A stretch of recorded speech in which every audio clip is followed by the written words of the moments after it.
Hi there! Let me show you how to restore Outlook backup when your Outlook is corrupt. You should have already taken a backup of your Outlook using Remo Outlook Backup and Migrate software to perform restore.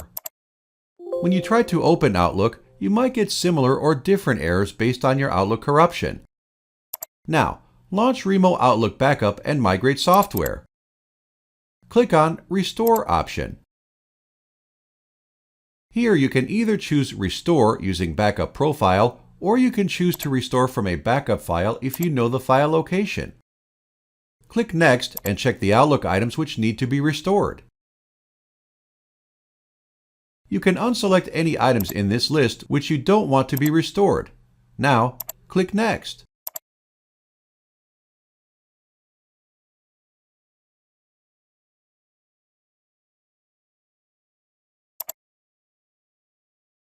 This is the restoration summary. Click Finish.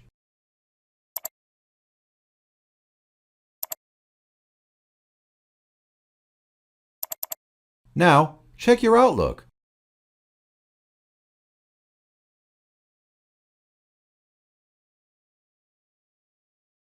Outlook is now restored successfully. Back up your Outlook regularly or automate the backup process in Remo Outlook Backup and Migrate software to avoid any loss of data.